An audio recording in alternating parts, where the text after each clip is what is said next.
Welcome back to the French Rugby Podcast with me, Tim Groves, ex-Scotland international and adopted Frenchman Johnnie Beattie, and former France international Benjamin Kayser. The Grand Slam is very much still on after the weekend, after France put their recent Scottish problems behind them and won comfortably at Murrayfield.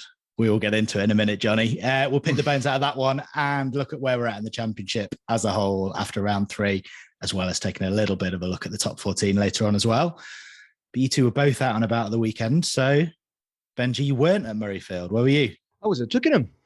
Doing England-Wales. Extremely boring first 40. I think I would have left the stadium if I didn't have a professional commitment. And the second half was actually great. How good was Toby Faletau, by the way?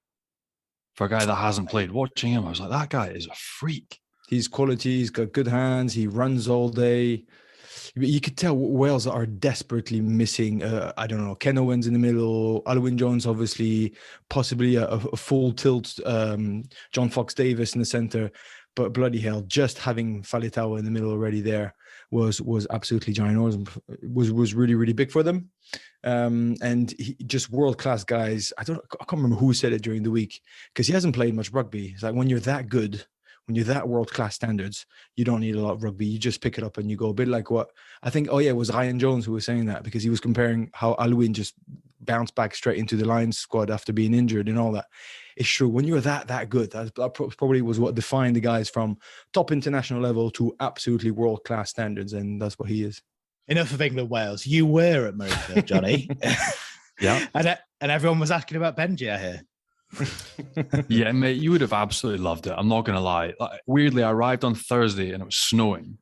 But as I arrived in the snow, there was Frenchmen everywhere, like berries on top, but kilts on.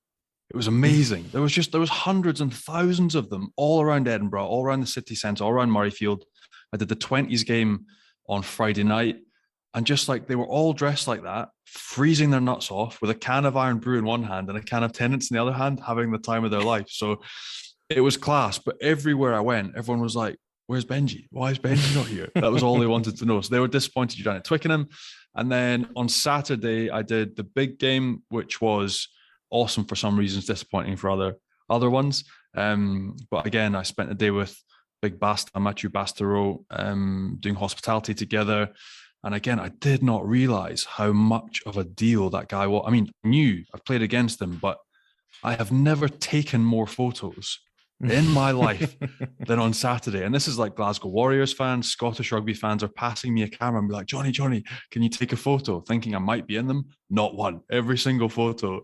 But again, one of the loveliest guys that you could meet in world rugby. Like a proper gent.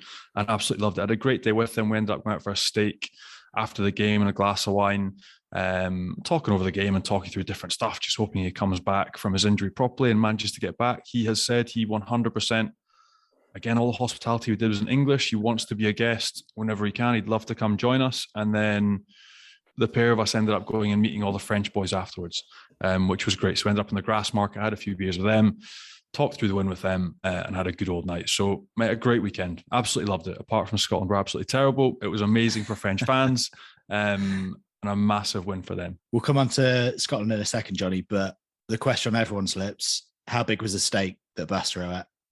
Well, the thing is, it was a Scottish restaurant. I'm not going to name where we were, but we probably could have had 2 or 3 each. I'm not going to lie. But it was just, mate, when town's packed like that, you're just happy to get something to eat. So no, it was more the quality of the company was outstanding, and a great evening was had afterwards. It was a good day. And you know him well, Benji. Not a bad replacement for you, Basta? He was an absolute superstar for years. In the moment where, in the transition of generations, where the old Michalak and Chabal and stuff were leaving, and he was the hottest thing in France that they've ever seen. And funnily enough, I think he's sometimes a bit more loved away from France than he is in France. Maybe of what happened in Wellington, the whole, France, New Zealand sort of aftermath of what happened there that will obviously caused him a big upset that he took very, very hardly. But he dealt with it. And so I think since that day, he went into his shell a little bit and he started hiding a bit. And that's why he thrives so much in Toulon, because in Toulon, he was surrounded by all those foreigners who maybe, shared the love. And I always remember him taking absolutely ages with fans, and he's always been a very generous guy with his time. So like a grizzly bear with the media, a grizzly bear with anybody else, pretending to be all rough and tough, but the kindest teddy bear you could find with kids and people and whatever, and fans and supporters. And I was genuinely lucky enough to meet him when he was just 18, 19, coming through Massy, getting picked. He was third division, picked out of nowhere by Bernard Laporte to go on tour. He was a superstar from the get-go, and he was just kind and genuine, and just let me do my thing. Let me hide from the spotlight. But a proper champion, a real mama's boy, very, very close to his mom, who's an absolute legend. And just a general top bloke. We look forward to having Bastareaud at some point, but we should chat about the game. And as many negatives as there are, we'll start with the positives. France are ticking just about every box at the moment. So did either of you see a 19-point win at Murrayfield coming before the game, though? No, definitely not 19 points. I was really... Yeah, if you had to pick between going to Murrayfield and Millennium, I would have gone to Millennium, probably easier. I think Amish Watson dropping out on Thursday or something for COVID really helped, because he's a poison, and he makes it very, very hard. But I mean, I don't want to jinx it. Let's not us boys. Let's not go that way. But wow, are they good?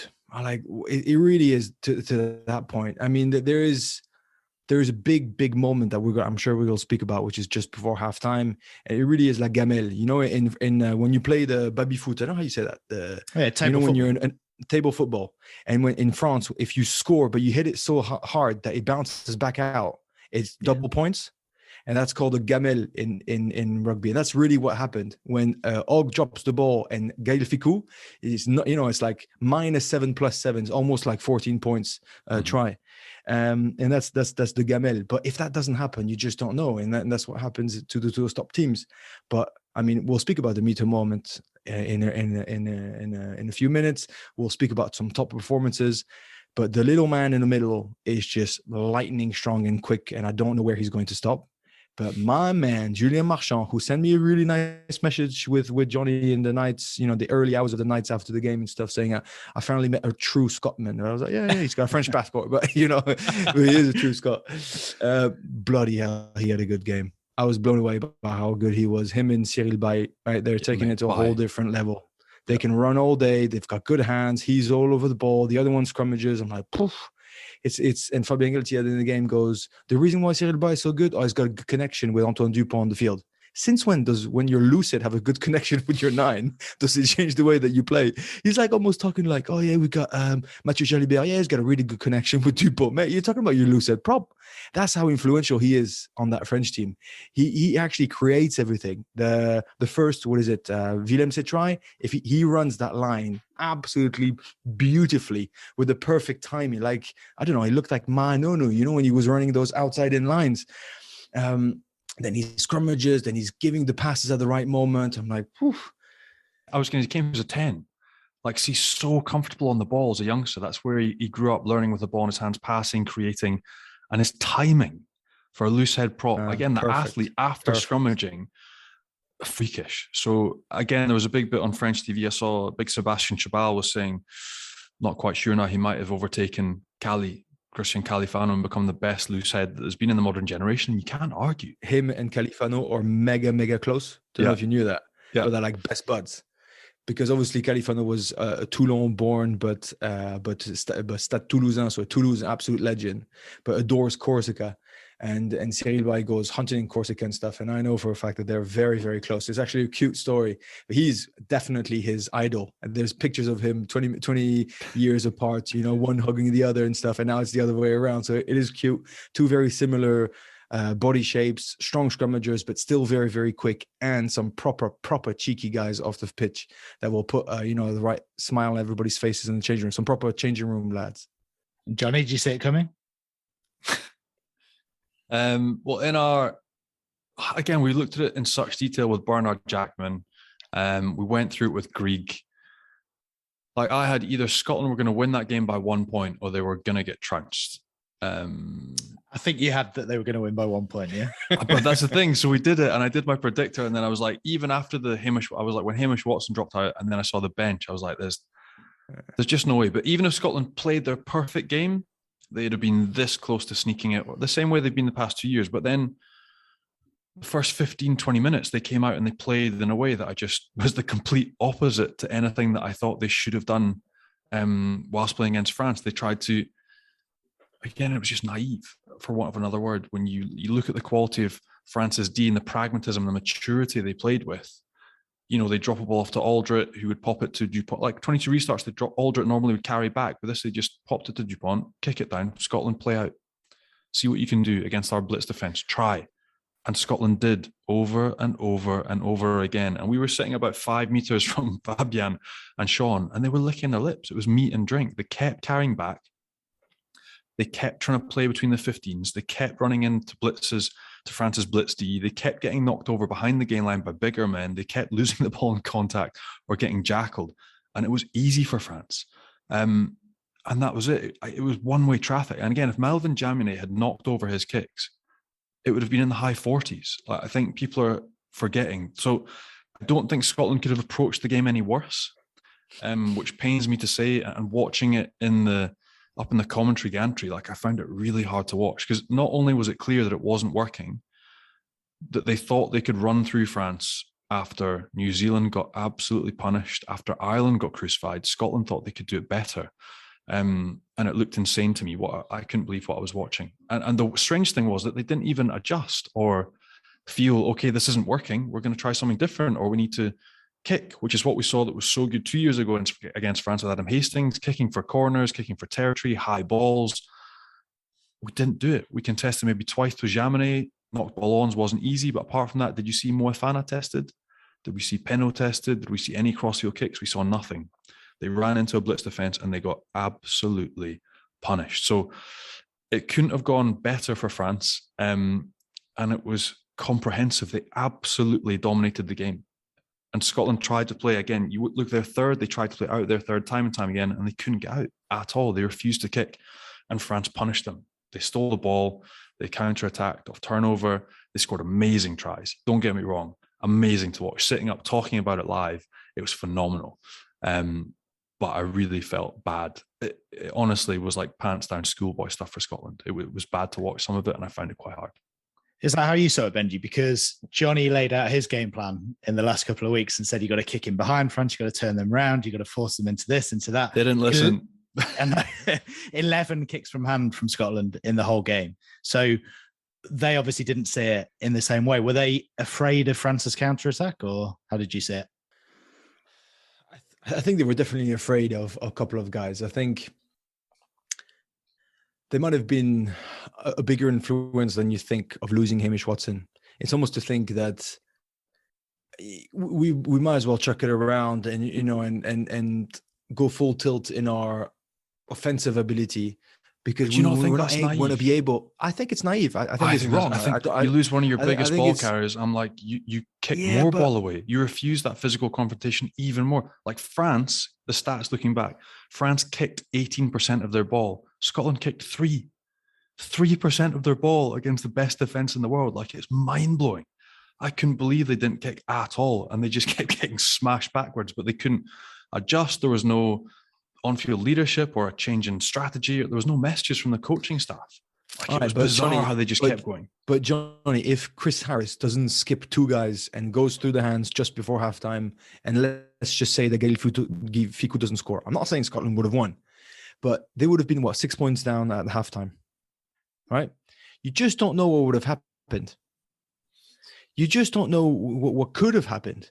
So yes, I agree with you. They were naive, and maybe it was the wrong strategy. But in the end, I think France forced them to. France, like, the good thing about it, and I don't want to jinx what's happening to France. I definitely don't. But I think they've provoked some sort of fear in teams, a little bit like when, the top teams, I don't know, think about the All Blacks when they would come over and stuff. You're thinking, I need to actually seize every single opportunity, and then you rush through them. And then you over try, and then you try too hard, and you rip a ball. Yeah, exactly. And they look panicked. So it's more that was the issue. Is the panic in their eyes, is the realization that once that opportunity has gone just before halftime, you've got to change strategy. You've got to maybe bring on some guys at halftime and dictate it and whatsoever. But I think it was one of those days that Moefana playing on the wing still played incredibly well, and he looked very natural. I don't know how many times he's played on the wing for Bordeaux this season. I think barely. I think Jonathan Danty is a bloody monster, and he's got good hands now. So which makes it complicated. It was just one of those days you could tell that the French were pissed off, that they really wanted to. They probably thought a lot about that last Six Nations game, how they lost in Paris and stuff. You could tell that Hamish Watson was missing, even though the young fella did really well. You could tell that, when the team, look at Gaël Ficou's try. That's Gaël Ficou full of confidence.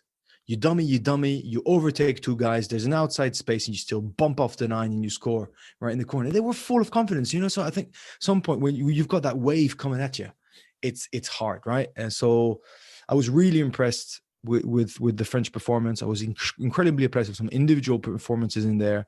I was disappointed by the general weakness of Scotland, considering how well they can play once they're at it. I was just disappointed how once they skipped that opportunity just before halftime, they didn't have the experience to realize, we've got to change our game plan. And it was disappointing that moment you mentioned, Benji. And again, you've got like a British Lions outside centre trying to link with one of the best outside backs in the world with Stuart Hogg. And again, it could have been so different, but I honestly believe it would have been papering over the cracks. But again, it was such one-way traffic. I think there's some days in rugby where, and again, I feel bad for Hoggy, like having to go to press conferences and talk about it straight after. Like, it must be horrendous. But there are some days when you finish, you have to hold your hands up and say, we came second, like complete second against a team that was far better in terms of athletes, performance, what they did, and far better organized and tactically got it spot on the day, and we just completely missed.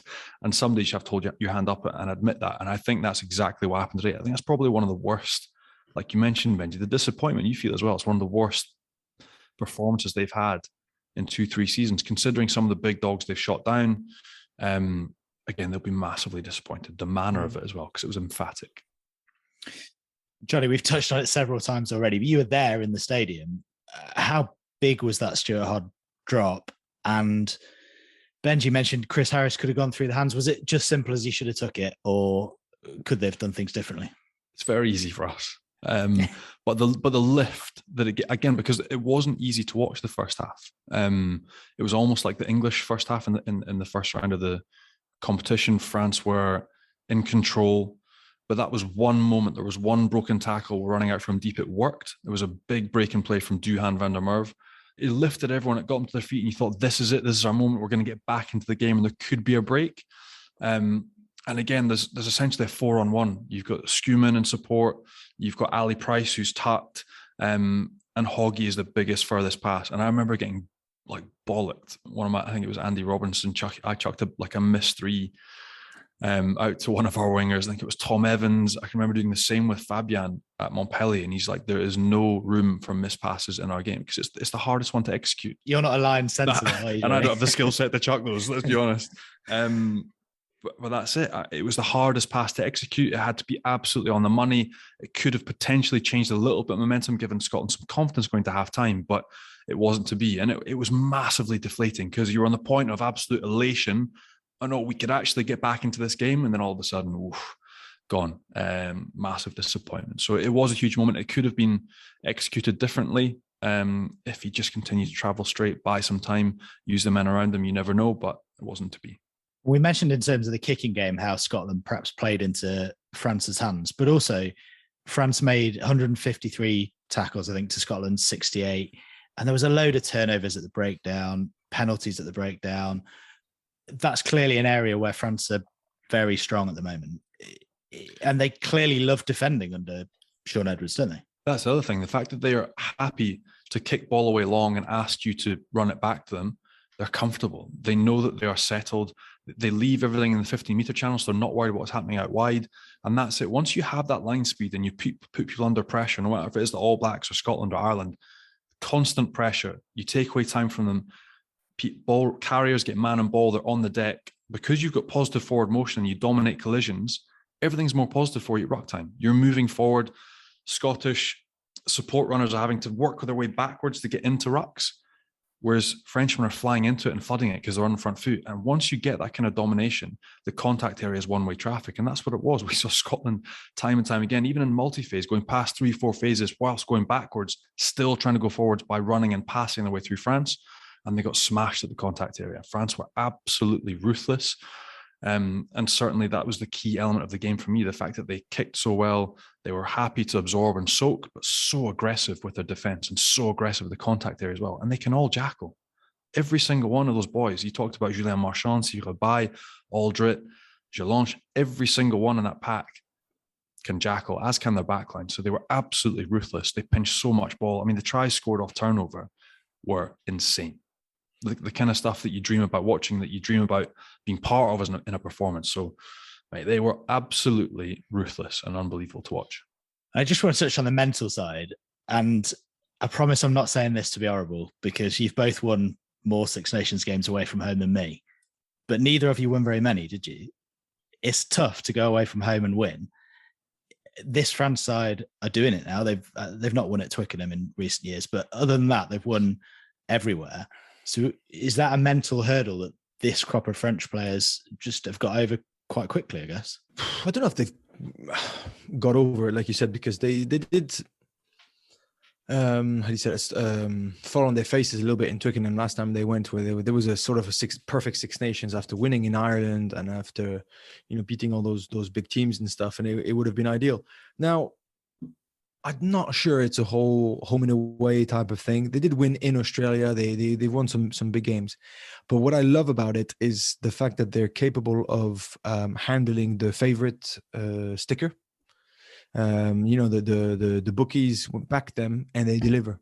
And that's something that's incredibly rewarding for such a young side, because they still are really, really young. Remember, everybody was taking the piss of Fabien Galthie when he only took Bernardo, I think it was 31 at the time or whatever, in February 2020. So they still are very young. They're relatively inexperienced in terms of number of caps. It's pretty unreal compared to other teams. And on top of that, they still deliver, even though they've got that sticker on it, which is pretty hard to handle. So that's it's not so much the home and away; it's delivering under pressure when people assume that you're going to win is usually where we're absolutely terrible. And they seem just to thrive on it again.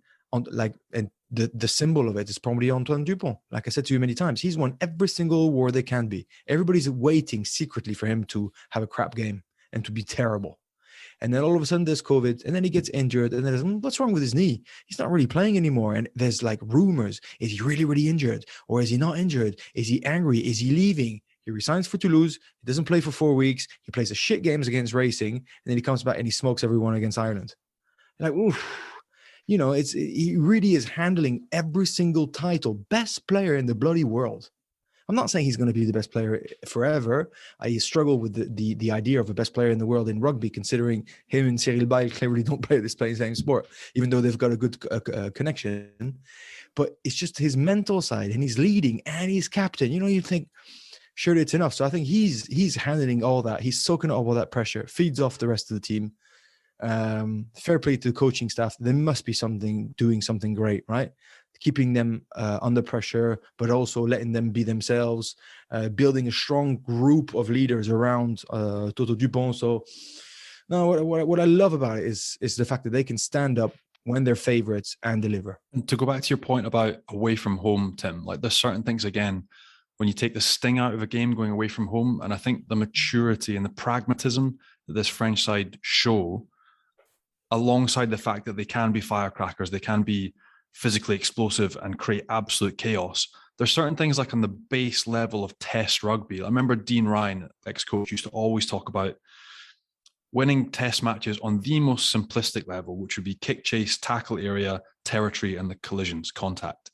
Like if you can do those things consistently well, you're in with a chance of winning test matches consistently. And France do all of those things now better than they've ever done them. And again, we talked about Toto Dupont, but the star of the team now is the team. It's how they play together as a collective. They're so solid and robust and so hard to break down. And when when you cough up ball, they're fresh and they're ready to go and they pounce. So they're so impressive. And I think that, again, for me, that is why away from home, it almost doesn't matter if it's Stade de France or if it's Murrayfield or Cardiff next Friday. Like, you wouldn't bet against them at the minute. They're just so together, so settled and ready. It seems like this is their time. It's clearly not an issue for this France side. And in many ways, they're set up quite well to play away from home. And they're obviously well coached.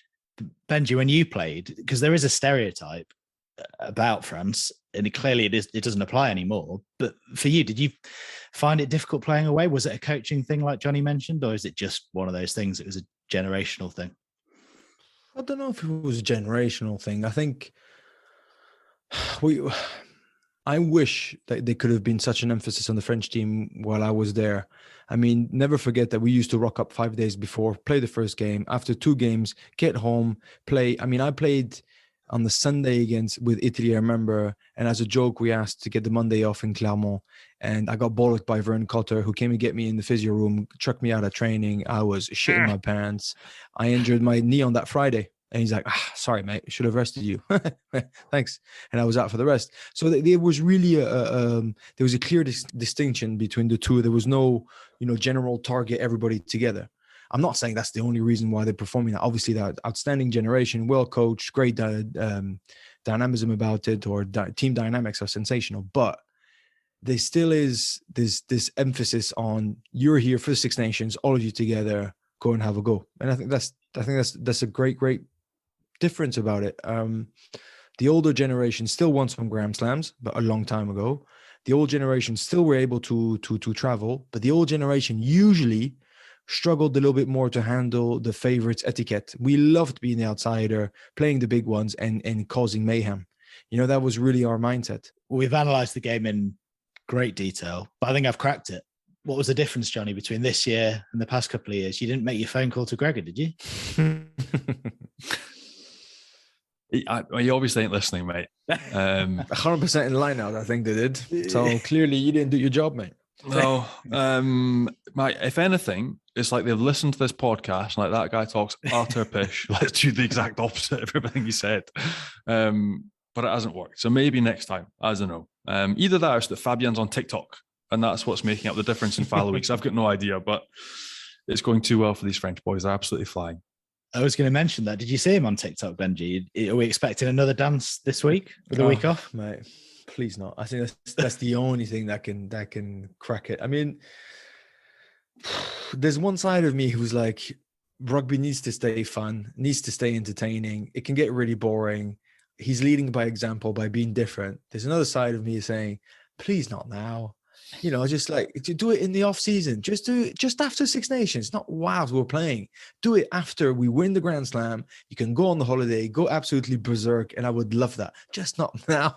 No, please don't speak about anything else. No more Wafflegate, no more this and that. Just stick to rugby. It's too good now. Millennium Friday night. Look at how the stars are lining. You'll still have 8-day turnaround before you play England the weekend after. I'll take anything. What are you talking about? So I just don't want to jinx it. It will be so beautiful. It will be so amazing.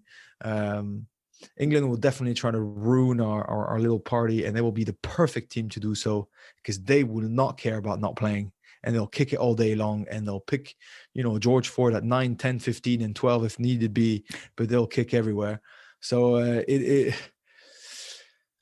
I like Fabien because he's doing a good job. I'm like, don't mess it up, man. Don't mess it up. And before we move on, you caught up with a few players afterwards. Benji mentioned it earlier on, didn't you, Johnny? So presumably they were in good spirits, but feet firmly on the ground? Yeah. Almost, I think, almost like a job done. So caught up with Anthony Gelon. He was taking the piss out of me, actually. Made me feel really old. He was like, you remember, you used to give me your boots.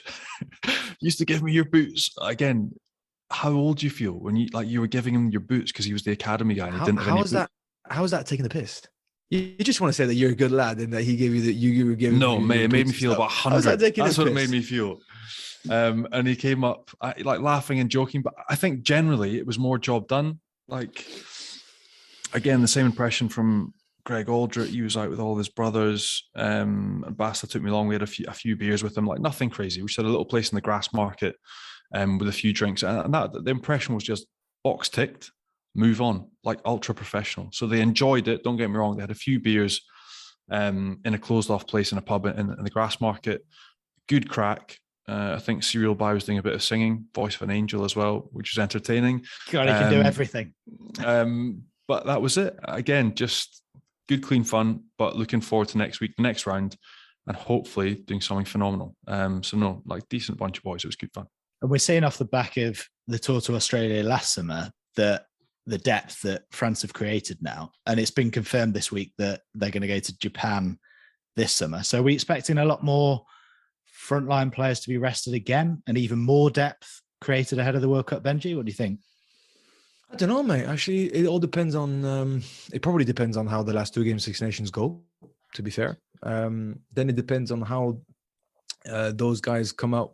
Pull up after Six Nations, and let's see who gets the Champions Cup and all that. I can sorely expect that. I think there's a huge Toulouse sort of contingent. There's a whole big group of Toulouse guys that are in that squad. So contingent. Like it. So if they all go, to far in Champions Cup, there's a potential that you're like, listen, you can't overwhelm those guys now, but it would be super exciting.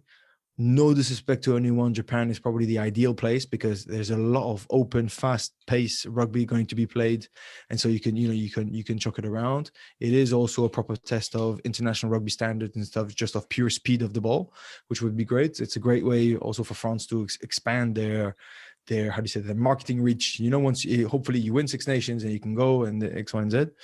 But no, it's just I can't even think to it really. I'm just. Millennium. You focused on Cardiff, mate. Yeah. He's nervous. Nervous. Yeah. I am a little bit nervous. Yeah. A good nervous, just excited. I mean, I think they'll change loads. Like, I think with the team they've got, like they're loaded, and there's key positions that they need to. I mean, obviously, you go to the World Cup, Antoine Dupont's your first choice. Like, there's no point in debating.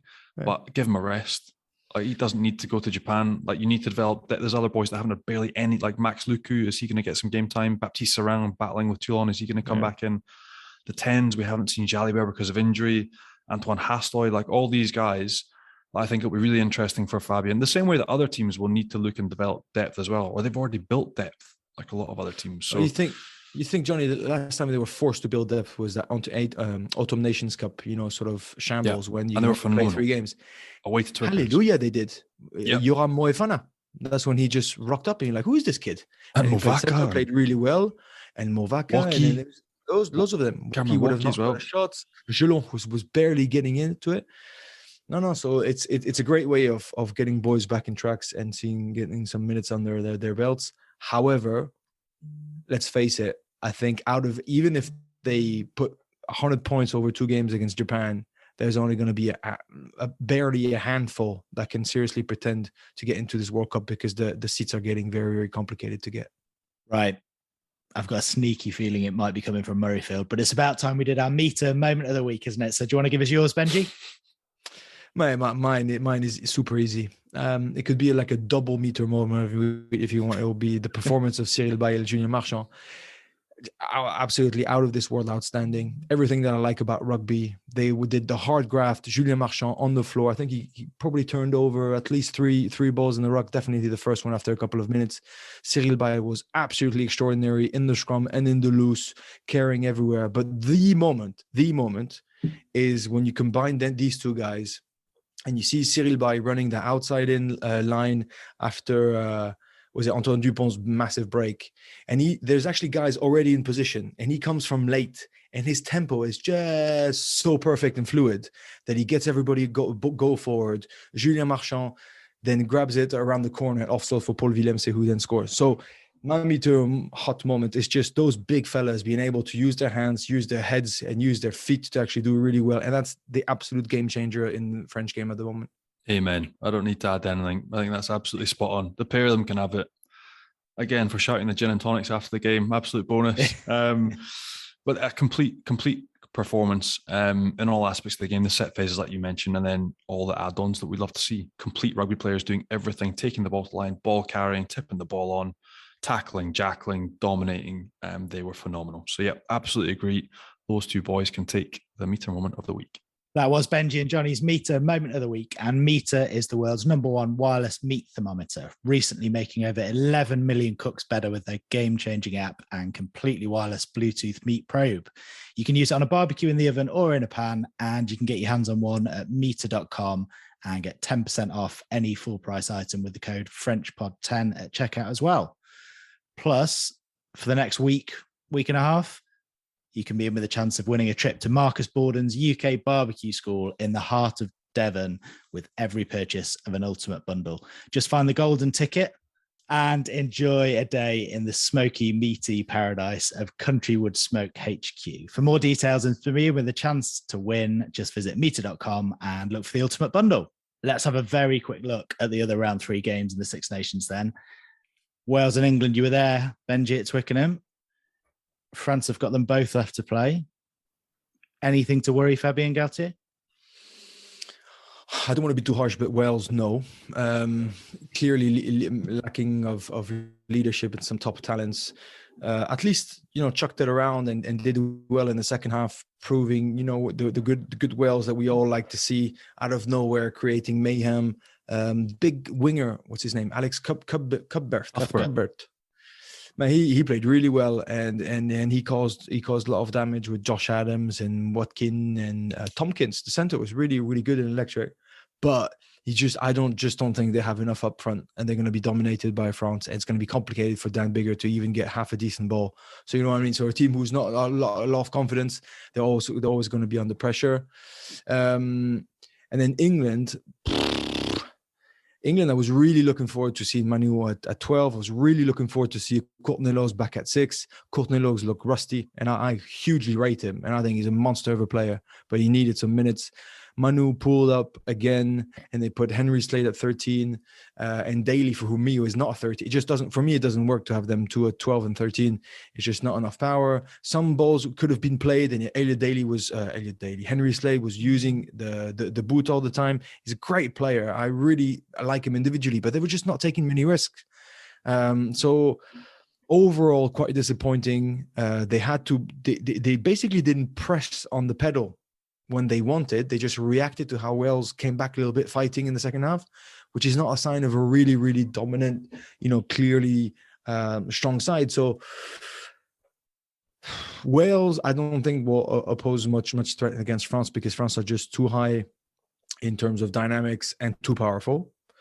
England, give them a couple of weeks of them together, give them a strong performance against Ireland, which, wow, that will be a big game for them. So let's see if they can win that one first.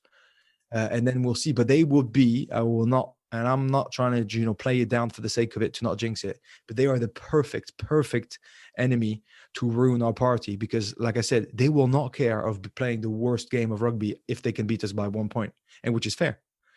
And up front, they are a lot more physical than anybody else that we've seen. So always worried about England, but let's go to Millennium first. And if you're listening to this, you won't be able to see, but we can see your Leicester Premiership final shirt behind you, Benji. It was a special day for Ben Youngs, wasn't it? You obviously know him. He was a youngster coming through when you were there at Tigers. Any fond memories of him? Only fond memories. He's a top guy. Don't know why, but they call him Lenny. And he was 18 or 19 when I got there. He's a lightning quick little nine who would just run all day. A bit of a headless chicken, really. He would just pick it off the base and just go. And in worst case, I'll sort it out, because he could sidestep everyone. And here comes my mate, Julian Dupree, pack of fags a day, who hated conditioning, wasn't really quick, but knew his rugby inside out. And they got along really well. So it was a cute combo of every time, Julian would try to help Youngsy and try to get him through. And now both brothers, both youngers are top fellas. A really fun memory of all those guys. They represent everything I like about Leicester.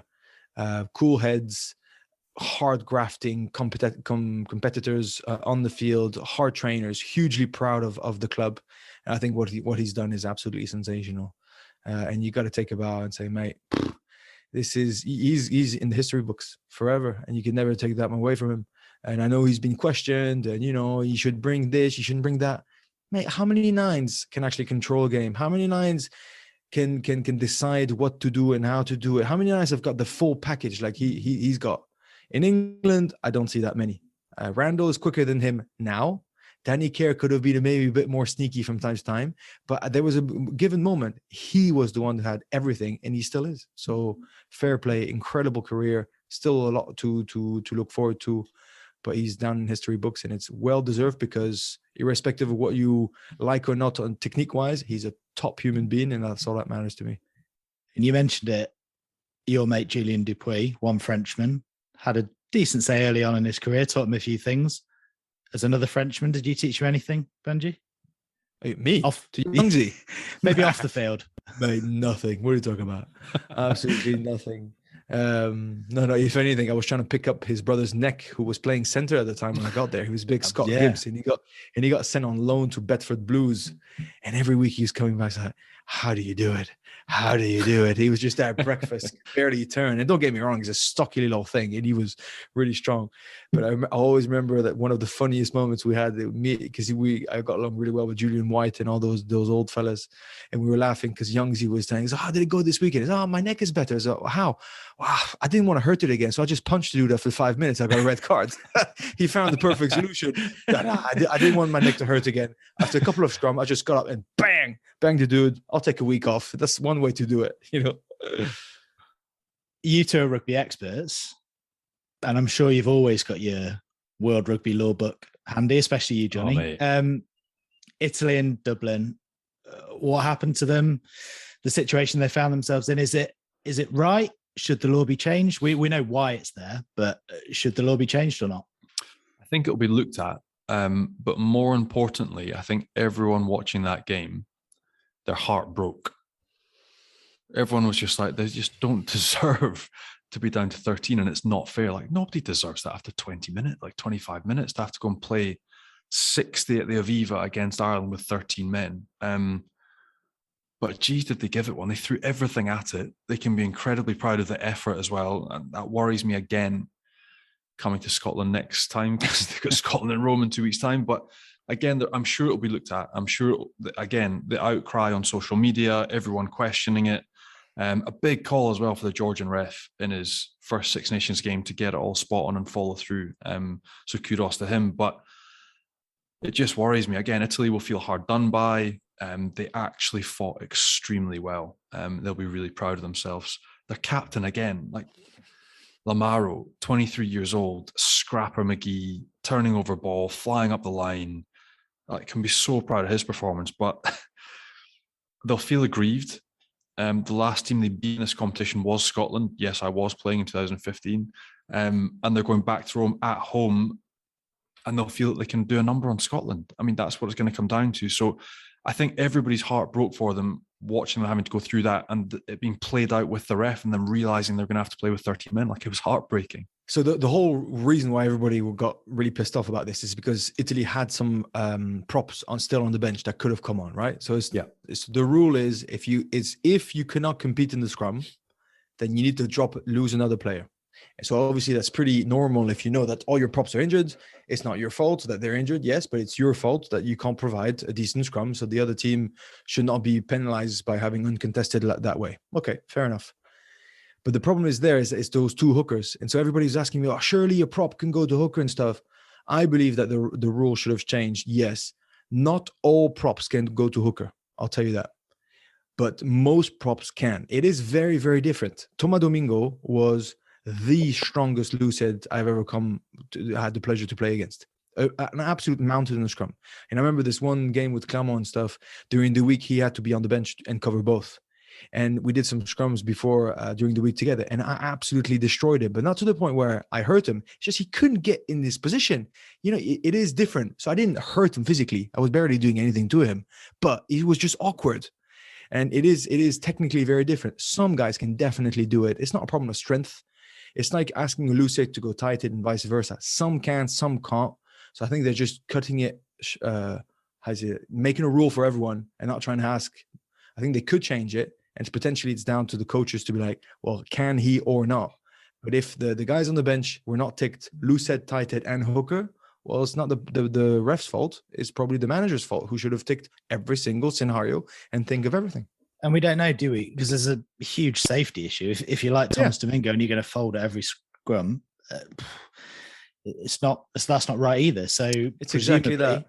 The Italy replacement props weren't qualified to do it. It's exactly that what you're saying. I think the rule is probably really harsh, but it's there to protect the guy not to be put in a position where he doesn't want to be, especially in a scrum.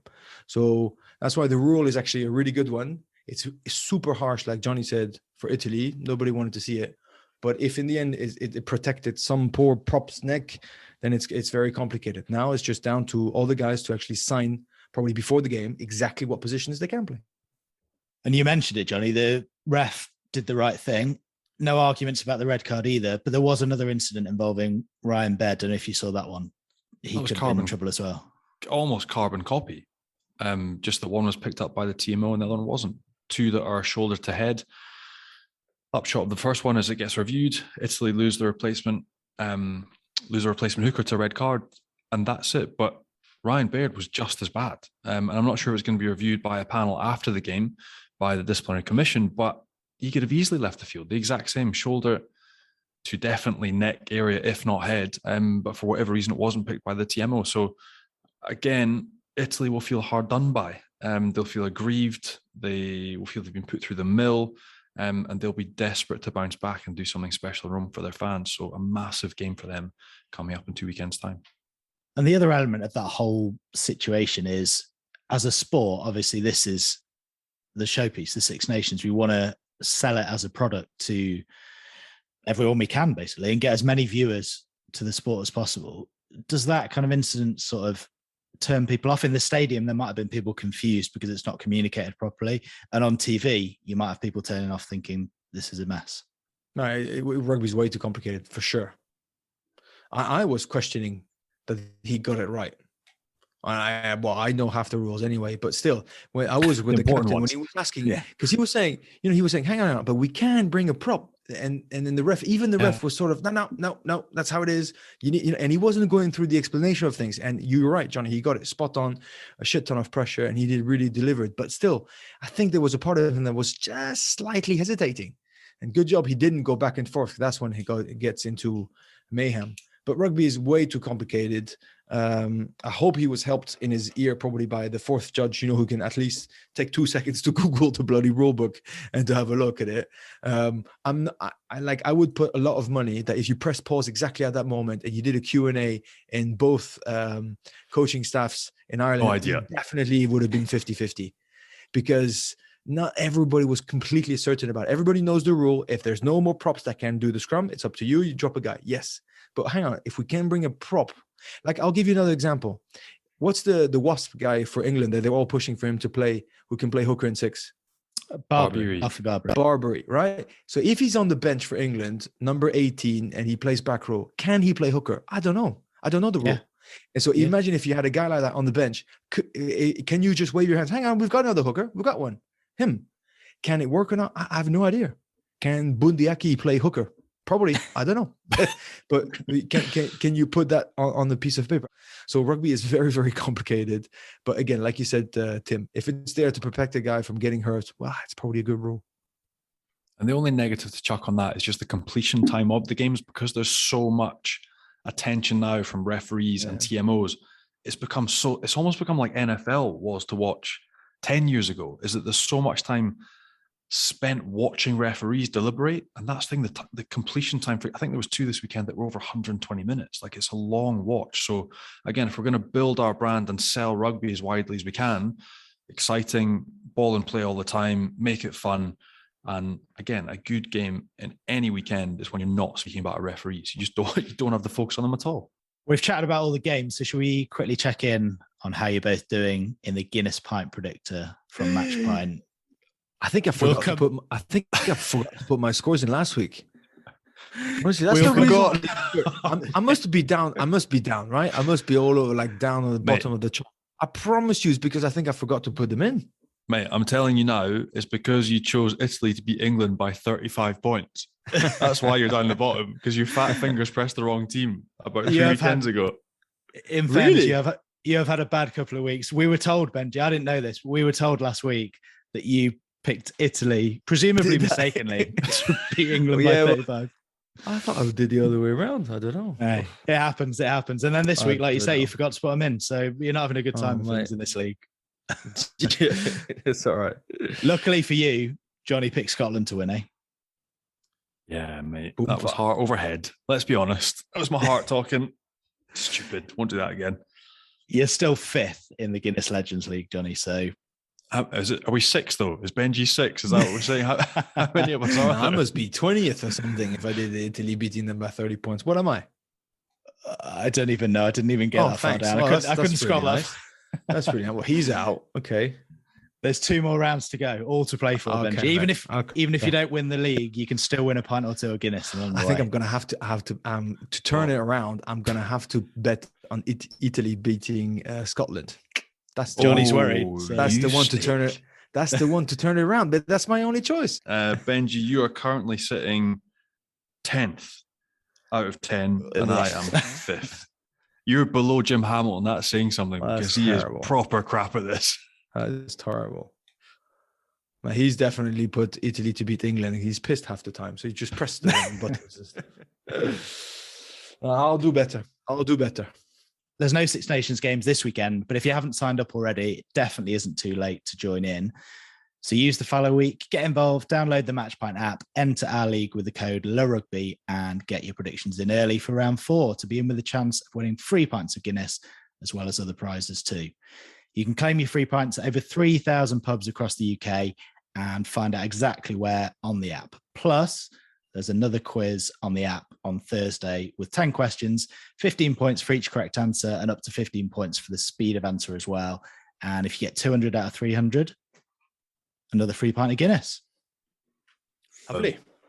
You two absolutely smashed the quiz last time we did it a couple of weeks ago, so we're not going to put you through those questions again, but you'll be there Thursday winning your free pint. No doubt. Beautiful. Let's just touch on the top 14 before we go as well. And Johnny, you were doing Toulouse Bordeaux, weren't you, for TV? I was. It wasn't a thriller. I'm not going to lie. But it was nearly a historic first for Toulouse. So they'd lost 6 on the bounce going into that game. If they'd lost against Bordeaux, that would have been the first time in their history they'd have lost 7 games on the trot. And again, our boy Zach Holmes, friend of the show, is actually moving to Bordeaux. Knocked over 4 penalties. They won 12-11. Wasn't a flashy game at all. Loads of youth on show. They were actually the best bit of the game was the youth playing on both sides. But yeah, scrappy affair. But Toulouse will just be delighted again to stay sort of in touching distance, try and book a place in the top 6. And again, we got chatting a little bit about that with Gelanche and Julien Marchand, who I didn't realize he re-signed to 2028, Benji. Like, that is monstrous. Probably the biggest contract I've ever heard of. And they were just said, like, we're not worried. We're going to get back, roll our sleeves up, turn it around, and we're going to crunch it for the end of the season. So, like, they're confident. They're not worried. The players that look a little bit stressed under pressure, but you can just tell these boys coming back, they're on a high with the French side. And there was 9 of them in the 23 in the weekend against Scotland. So they were looking forward to getting back to the club and getting back on track. Did everything click for Clermont, Benji, or were Perpignan just not up to much? Yeah, Clermont definitely not everything's clicking. They've got a proper 10 problem with Morgan having to step in. I just think Jono will be very happy with the fact that they finally got a bonus point win. Racking up points after some disappointing losses of just sneaking a few defensive bonus points from time to time. Perpignan did not look really, really bothered, but at least, they got the points, did the job done, and a nice little clin d'oeil was Damien Chouli getting a proper standing up ovation when he got into the field with his Perpignan jersey. He was captain when I was there. I think he played at least 7 or 8 seasons for Clermont and did really, really well. So it was one of those heartwarming moments where you think, the stadium and the people have not forgotten about what you've done. And Toulon lost at Brive, Johnny, but have they got themselves a new star in Fiji Sevens International? He can run. Nicola. He can run. Again, I don't know how he managed to break those, but he got over from something like 60 meters. Absolutely phenomenal. Weirdly, though, a lot going around on social media about Toulon and questions from Bougela, their ex-president, like wondering actually if they get into scrap for relegation, which they are in, if they've got the players to stay up or make it through the Ascension game. So I don't know, it's not rosy. Like with everything that's happening with players leaving, with Carbonell leaving under a cloud, with the president getting criticised, it's not an easy place to be at the minute, I don't think. But Wainakolo, that boy doesn't seem to care. The way he played at the weekend, the amount of tackles he broke and the pace he brought to the game, he was phenomenal. So a bright spot for them. Again, Brive is not an easy place to go. I think it was 17-10 the final score. But this guy is something in the making. I think he's only 22. But a phenomenal talent, and definitely watch out for him in the last few games in top 14. He's been superb. They unearthed Joshua Tuisova out of nowhere, didn't they, I suppose? So Vainikolo could be a new man to watch, Benji. I hope he's not half as hard as Tuisova, because otherwise some guys are gonna have nightmares for a long, long time. Let's just hope he runs around them rather than runs through them like Tuisova did pretty much to absolutely everybody in top 14. It's a pretty rare, fact to say, yeah, I've bumped off 95% of top 14. That's just what I do for a living. But no, hot prospect. Toulon desperately need him. Julian Dupuis, Franck Azema, Sergio Parisse, loads of mates in Toulon. I'm desperate for them to do better because it's a proper institution of French rugby. You do not want to see such an institution going down to a barrage game of you don't know what's going to happen in the last minute.